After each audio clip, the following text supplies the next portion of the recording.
इस समय हम आइजोल को जोड़ने वाली रेलवे लाइन पर खड़े हैं और यह रेलवे लाइन और इसका यह खास पुल हम आपको क्यों दिखा रहे हैं, इसलिए दिखा रहे हैं क्योंकि यह पुल जिस जगह पर बना है, जिस खंभे पर टिका हुआ है, वह खंभा कुतुब मीनार से भी ऊंचा है और यह पुल हम आपको दिखा रहे हैं। चलिए आपको हम दिखाते हैं कि आखिरकार यह पुल खास क्यों हो जाता है। आसपास का इलाका देखिए कि किस तरह से आसपास हरियाली छाई हुई है, चारों तरफ जंगल ही जंगल हैं। लेकिन यह पुल 378 मीटर लंबा यह पुल है, एक लंबा पुल कहा जा सकता है। लेकिन नॉर्थ ईस्ट के लिए इसकी खास अहमियत है क्योंकि मिजोरम को यह सीधा सीधा भारतीय रेलवे के मैप पर ला रहा है और यहाँ पर हम आपको यह खास पुल दिखा रहे हैं और इसका खास खंभा भी हम आपको दिखा रहे हैं। मैं कैमरामैन से कहूँगा कि वो नीचे आए और साथ ही साथ यहाँ पर इस पूरे के पूरे इलाके को देखिए। यहाँ पर तालोंग नदी नीचे बह रही है, तालोंग नदी आप नीचे देख सकते हैं और आसपास का जो टेरेन है वो आप समझ सकते हैं कि किस तरीके से खास हो जाता है। और यहाँ यह जगह अपने आप में अनूठी है, अनूठी जगह हम आपको दिखा रहे हैं और यह अनूठा खंभा हम आपको दिखा रहे हैं।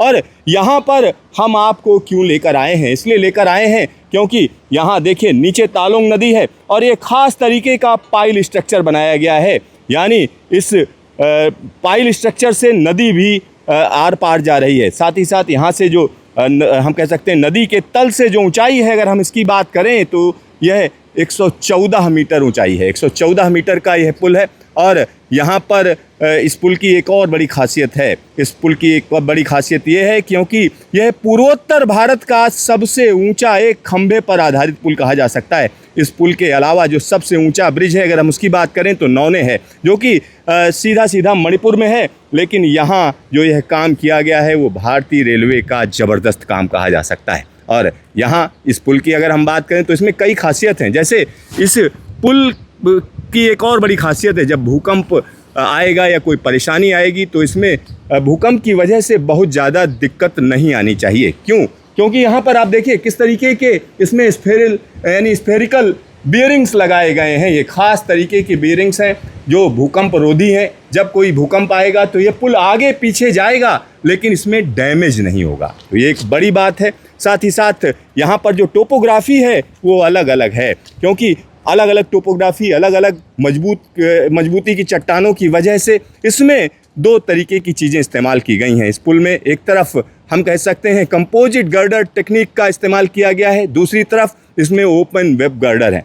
तो ओपन वेब गर्डर और साथ ही साथ इसमें कंपोजिट वेब गर्डर का इस्तेमाल किया गया है। तो यहाँ आप सामने के हिस्से देखिए तो इसमें जो लंबाई है वो स्पैन्स की अलग अलग है। शुरुआत में छोटा स्पैन, उसके बाद एक बड़ा स्पैन, फिर उसके बाद हम कह सकते हैं एक छोटा स्पैन। इस तरीके से इस पुल को बनाया गया है और यहाँ पर मेन एंड मटेरियल पहुँचाना आसान काम नहीं है। जब हम मिजोरम की बात करते हैं तो मिजोरम में 6-7 महीने बारिश होती रहती है। जंगल का यह इलाका है और ख़ास तौर पर जब असम से आप आइजोल आना चाहेंगे तो काफ़ी वक्त लगता है क्योंकि रोड बड़ी ख़राब है। कई बार 10-10 घंटे लग जाते हैं सिर्फ आइजोल तक आने में। लेकिन अब रेलवे लाइन आ गई है तो रेलवे लाइन आने का सबसे बड़ा फ़ायदा यही है कि रेलवे लाइन की वजह से आप जल्दी आ पाएंगे। तो यह पूरा का पूरा पुल देखिए। साथ ही साथ यहाँ पर एक और चीज़ मैं आपको बताना चाहूँगा, जब इस जगह की हम बात करेंगे तो यह जगह निश्चित तौर पर ख़ास कही जा सकती है और यहाँ सारंग से पहले का यह पुल है। और आने वाले दिनों की अगर हम बात करेंगे तो आने वाले दिनों में इस इलाके में तमाम टूरिस्ट पहुँचेंगे क्योंकि रेलवे की कनेक्टिविटी काफ़ी महत्वपूर्ण होती है।